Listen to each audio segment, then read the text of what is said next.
16 संस्कार की व्यवस्था जो गुलामी के 700 साल में विलुप्त हो गई थी, उसको दोबारा इंप्लीमेंट करना था।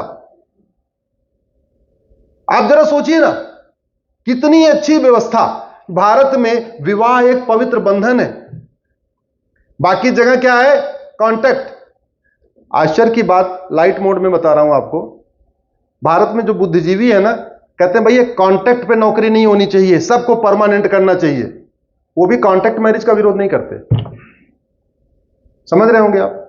भारत में है ना बहुत सारे वामपंथी, कहते हर फैक्ट्री में जिसकी नौकरी होनी चाहिए, क्या होनी चाहिए? परमानेंट। नौकरी परमानेंट चाहिए, लेकिन दूसरी तरफ शादी कॉन्ट्रैक्ट हो रही है, कॉन्ट्रैक्ट हो रही है, जब मन हो रहा है टूट रहा है, उसके खिलाफ नहीं बोलते। अब चूंकि भारत में भारत का संविधान है, यह अरब या अमेरिका का संविधान नहीं है, तो जब दो कल्चर में कॉन्फ्लिक्ट होगा तो किस कल्चर को प्राइमेसी होगी, किस कल्चर को ऊपर अपर हैंड होगा? भारत का है भाई, संविधान भारत का है। इसके लिए मैंने सुप्रीम कोर्ट में कई पीआईएल मैंने फाइल किया। पहले मैंने ट्रिपल तलाक चैलेंज किया था। जब मैंने ट्रिपल तलाक चैलेंज किया तो मुझे लगा 3 तलाक खत्म हो गया, तो सारी समस्या खत्म हो गई। फिर पता चला नहीं नहीं भाई साहब, अभी 4 और भी चल रहे हैं। तलाके हसन चल रहा है, तलाके एहसन चल रहा है, तलाके बाइन चल रहा है, तलाके किनाया चल रहा है। और ऐसा नहीं कि अनपढ़ अनाड़ गंवारी लोग चला रहे, पढ़े लिखे लोग। एक बेटी है बेनजीर हिना, रिपब्लिक चैनल में काम करती है, उसके हस्बैंड एडवोकेट है। उसको 3 चिट्ठी भेज दिया और चिट्ठी पे साइन भी नहीं किया। इनफैक्ट 3 चिट्ठी नहीं, 2 चिट्ठी भेजा, तीसरी बार तो ईमेल कर दिया, मैं तुम्हें तलाके हसन देता हूं, मैं तुम्हें तलाके हसन देता हूं। तीसरी बार ईमेल कर दिया, मैं तुम्हें तलाके हसन देता हूं। वो चिट्ठी लेके गई काजी के पास, बोले साहब ये 2 चिट्ठी आई है, 1 ईमेल आई, क्या करूं? बोले तुम्हारा तलाके हसन हो गया, जाओ। पढ़ी लिखी लड़की, जर्नलिस्ट है, रिपब्लिक में काम करती है, हस्बैंड उसके एडवोकेट है। कोई काला हांडी वाला, कोई गंवार आदमी ऐसा काम करे, बात समझ में आती है? दिल्ली में, देश की राजधानी दिल्ली में यह काम हो रहा है। और फिर क्या हुआ? बोले सब भैया वो 15,000 रुपए पेटीएम कर दिया, बोला तुम्हारा खर्चा, और 2,000 रुपए और पेटीएम कर दिया, बोले तुम्हारा 8 महीने का बच्चा, इसका दूध का खर्चा। 17,000 रुपए में क्या हो गया? तलाके हसन। जब मैंने उसको फाइल किया, मेरे पास कर्नाटक के कलबुर्गी से एक लड़की का फोन आया, डॉक्टर, एमबीबीएस एमएस गायनोलॉजिस्ट। आप लोग गूगल कर लेना, नाम है उसका, डॉक्टर सईदा अमरीन। मेरे पास भाग के आई सुप्रीम कोर्ट में, बोले सर मुझे तलाके बाइन दे दिया। हमने कहा ये क्या होता है? बोला जा मैंने तुम्हें आजाद किया, जा मैंने आजाद किया, जा मैंने आजाद किया। तो हमने कहा आजाद हो गई? बोले हाँ आजाद हो गई। बोले मैं काजी के पास गई, हमने कहा 3 बार बोला जा आजाद किया, जा आजाद किया, काजी कह रहा तुम्हारा तलाके बाइन हो गया। हमने कहा कुछ पैसा वैसा? बोले कुछ नहीं दिया, बोले हो गई। और ये काम किसने किया? एमबीबीएस एमडी फिजिशियन हस्बैंड ने। और किसके साथ किया? MBBS MS gynaecologist doctor lady wife के साथ। सास ससुर डॉक्टर, कलबुर्गी में नर्सिंग होम, बहू पढ़ी लिखी, कहीं और अफेयर हो गया, बोले जा तुम्हें आजाद किया, जा तुम्हें आजाद किया, जा तुम्हें आजाद किया। ये उस भारत में हो रहा है जहां द्रौपदी को हाथ लगाने के बाद महाभारत हो गया था। सीता जी का अपमान करने के कारण पूरी लंका जल गई थी।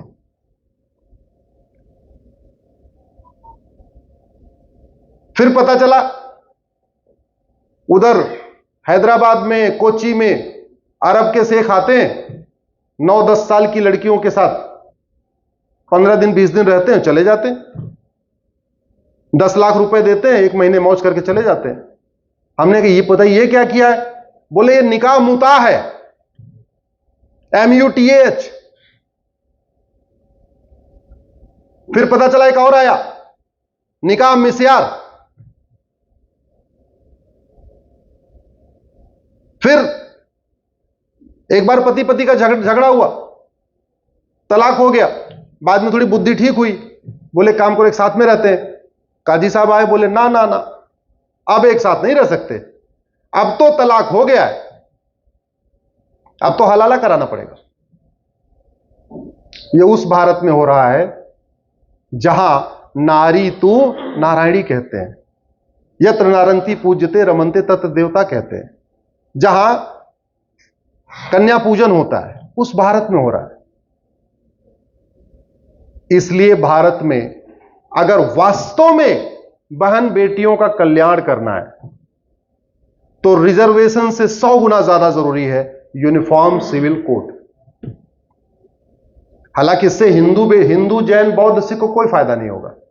हिंदू जैन बौद्ध सिख में पूरी सिक्योरिटी है, हिंदू जैन बौद्ध सिख में हिंदू लॉ के अंतर्गत सबको इक्वल राइट है। आप किसी को मौखिक तलाक नहीं दे सकते, तलाक देंगे तो कोर्ट के जरिए जाना पड़ेगा, आपको गुजारा भत्ता देना पड़ेगा, बच्चे के देखभाल का पैसा देना पड़ेगा, भरण पोषण देना पड़ेगा, विरासत का अधिकार है, वसीयत का भी अधिकार है, सारे राइट है। लेकिन एक बहुत बड़ी संख्या में हमारी मुस्लिम बेटियां छूटी हुई हैं, उसके लिए सुप्रीम कोर्ट में लड़ाई चल रही है। सरकार ने भी लॉ कमीशन को कह दिया है बिल बनाने के लिए। आशा है कि 2023 नहीं तो 2024 तक भारत में कॉमन सिविल कोड आ जाएगा। कॉमन सिविल कोड आएगा तो इस देश में बहुत बड़ा बदलाव आएगा, सोच अच्छी होगी। और दुर्भाग्य आप देखिए किन कानूनों की मांग हो रही है, अंग्रेजी वाले कानूनों की। अंग्रेजों ने भारत को लूटने और बांटने के लिए करीब 500 कानून बनाए, लेकिन महिलाओं के बीच में अंतर करने के लिए भी कई कानून बनाए। जैसे 1872 में क्रिश्चियन मैरिज एक्ट बना दिया, उसमें महिलाओं को थर्ड क्लास सिटीजन बना दिया।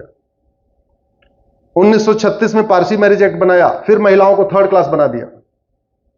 1937 में शरीयत एक्ट बनाया, फिर महिलाओं को थर्ड क्लास बना दिया।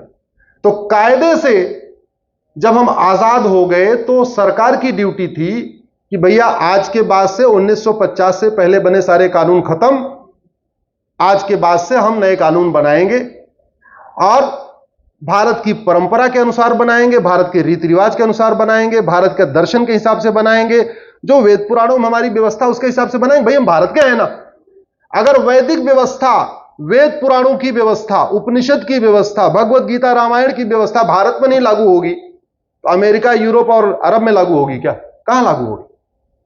और मैं इसलिए नहीं कह रहा हूं कि वैदिक व्यवस्था लागू होनी चाहिए, इसलिए कह रहा हूं कि बेस्ट व्यवस्था लागू होनी चाहिए। कंपेयर करके देख लो। एक काम करो, एक बार वैदिक शिक्षा व्यवस्था को कंपेयर कर लो जो पश्चिम के देशों की शिक्षा व्यवस्था से, एक बार वैदिक सनातन परंपरा को कंपेयर कर लो दुनिया के और जितनी कल्चर और जितने ट्रेडिशन चल रहे हैं। अल्टीमेटली आपको बेस्ट भारत में मिलेगा। जब बेस्ट भारत में मिलेगा तो इंप्लीमेंट करने की ड्यूटी किसकी है? सांसदों और विधायकों। आप सारे लोग बिजनेसमैन हैं, आपके यहां टैक्स डिपार्टमेंट होगा, एचआर डिपार्टमेंट होगा, सेल्स डिपार्टमेंट होगा, अलग अलग डिपार्टमेंट होंगे। अल्टीमेटली आपने वो डिपार्टमेंट के जो एग्जीक्यूटिव रखे हैं, मैनेजर रखे हैं या जीएम रखे हैं, उनका काम क्या है? बेस्ट परफॉर्मेंस देना, यही तो काम है आपका। चाहे सेल्स का हेड हो या सेल्स की टीम हो, एचआर की टीम हो, टैक्स की टीम हो, मैन्युफैक्चरिंग की टीम हो, मेंटेनेंस की टीम हो, जो भी टीम है उसका काम है बेस्ट परफॉर्मेंस देना।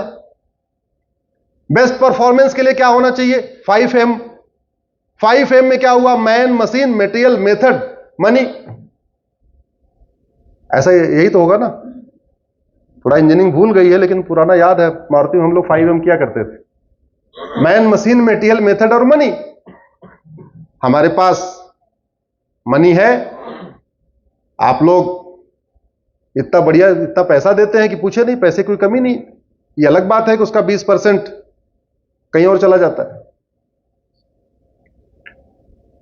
इस देश में जो शिक्षा व्यवस्था हम वैदिक लागू कर दें प्राइमरी में, और 16 संस्कार वाली व्यवस्था लागू कर दें, और इसको लागू करने की ड्यूटी केवल समाज की नहीं है, इसको लागू करने की ड्यूटी केवल रोटरी क्लब की नहीं है, इसको लागू करने की ड्यूटी सरकार की है। क्योंकि आप जब 16 संस्कार लागू करेंगे, वैदिक शिक्षा व्यवस्था लागू करेंगे, तो घूसखोरी भी कम होगी, जमाखोरी कम होगी, मिलावटखोरी कम होगी, भ्रष्टाचार कम होगा, लोग स्वधर्म का पालन करेंगे, डॉक्टर ईमानदारी से काम करेगा, इंजीनियर ईमानदारी से काम करेगा, सांसद विधायक भी थोड़ा थोड़ा ईमानदार होना शुरू हो जाएंगे। इसलिए वह, क्योंकि कुम्हार जब बर्तन बनाता है ना, तो एक हाथ उसका अंदर होता है, दूसरा बाहर होता है। अंदर वाले हाथ से क्या करता है? उसको सपोर्ट देता है। बाहर वाले हाथ से क्या करता है? उसको ठोकता है। अंदर वाला हाथ शिक्षा व्यवस्था है, ऊपर वाला हाथ न्यायिक व्यवस्था है। किसी भी देश के निर्माण में दो व्यवस्थाओं का होना बड़ा इंपॉर्टेंट है, शिक्षा व्यवस्था और न्यायिक व्यवस्था। दुर्भाग्यवश हमारी शिक्षा व्यवस्था आज भी गुलामी वाली रही। वही हम पढ़ रहे हैं बाबर, हुमायूं, तुगलक, गोरी, गजनी के बारे में। और ऐसा मैं क्यों कहा मैंने आपको? आप दिल्ली में घूमिए, इस दिल्ली का प्राचीन नाम क्या था? इंद्रप्रस्थ।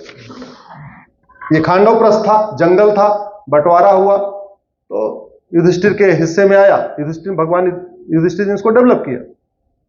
5 गांव थे जिसको युधिष्ठिर को मिले थे, 5 गांव थे जो श्री कृष्ण ने मांगे थे। इंद्रप्रस्थ जिसको हम दिल्ली कहते हैं, तिलप्रस्थ जिसको हम फरीदाबाद कहते हैं, सोनप्रस्थ जिसको हम सोनीपत कहते हैं, व्याघप्रस्थ जिसको हम बागपत कहते हैं, गजप्रस्थ जिसको हम गाजियाबाद कहते हैं। यह महाभारत में इनका वर्णन है। अब एक बड़ी समस्या यह हो रही है,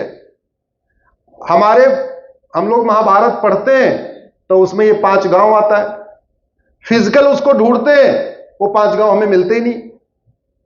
तो हमारे बच्चों को धीरे धीरे दिमाग में डाला जा रहा है कि रामायण भी एक काल्पनिक घटना है, महाभारत भी एक काल्पनिक घटना है। जानते हैं क्यों? उसका मूल कारण क्या है? क्योंकि जिन स्थानों का वर्णन कुरान में है वो उसी नाम से एग्जिस्ट करते हैं, जिन स्थानों का वर्णन बाइबल में है वो उसी नाम से एग्जिस्ट करते हैं। लेकिन जिन स्थानों का वर्णन हमारे भगवत गीता में है, रामायण में है, महाभारत में है, वेद में है, पुराण में है, वो उस नाम से एग्जिस्ट ही नहीं करते।